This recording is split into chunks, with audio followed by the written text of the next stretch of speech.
Yangi klient qo'shish va unga mahsulotlarni sotishni ko'rib chiqamiz.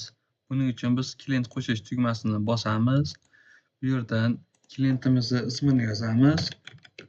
Bu yerga esa familiyasini yozishimiz mumkin va o'sha sotib olayotgan odamni tug'ilgan sanasini va telefon nomerini yozamiz. Bu yerga esa manzilini yozamiz. Bu yerga esa elektron pochtasini yozamiz.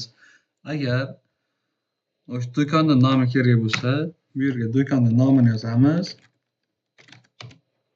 Do'kon va bu yerga do'konchining familiya va ismini yozib saqlashimiz mumkin. Bu holatda biz do'kon orqali ham va do'konni o'sha administratorini familiya ismi orqali ham bu mijozni topishimiz oson bo'ladi. Va pastda saqlash va saqlab kattalikka o'tish tugmasi bor. Saqlab kattalikka o'tishni bossak, bizda mahsulotlarimizni ro'yxati to'liq chiqadi. Biz kerakli mahsulotlarni sonini yozamiz. Bu yerdan narx turini tanlaymiz va korzinkaga qo'shish orqali qo'shamiz. Qo'shilganda mana bir dona qo'shildi, narxi 24.500 so'm. Ya'ni bir dona bizda bir dona mahsulot turini bildiradi, lekin sonini bildirmaydi. Bu yerda esa umumiy narxini ko'rsatadi. Va shu tariqa bu yerda qo'limizda ham yozsak bo'ladi, masalan 400 ta qilib. Agar e'tibor berayotgan bo'lsalaring, yuqori qismda mahsulotimizning nomi, omborda nechta borligi va bizda 3 xil variantda narxlar chiqib kelyapti. Ya'ni asosiy narximiz, minimalniy narximiz va optim narximiz. Endi korzinkaga o'tamiz. Bu yerdan bizning mahsulotimiz chiqdi. Bu yerdan biz narxini to'g'rilashimiz mumkin va bu yerdan sonini o'zgartirishimiz mumkin. Saqlashni bosish orqali biz saqlaymiz.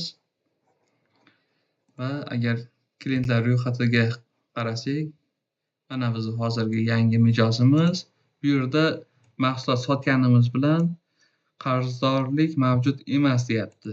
Qachonki bizda administratorimiz yoki operatorimiz o'sha biz urgan mahsulotni tasdiqlasa, keyin bu yerda qarzdorlik ko'rinadi. Ungacha qarzdorlik ko'rinmay turadi.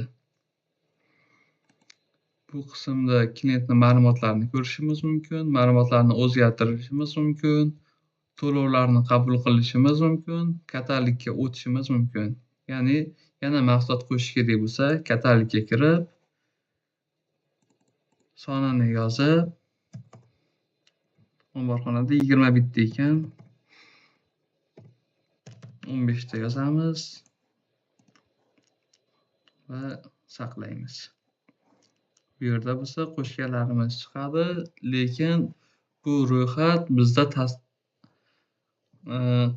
qarzdorligini bildirmaydi. Qachonki administratorimiz saqlaganda bizda qarzdorlik ko'rinadi.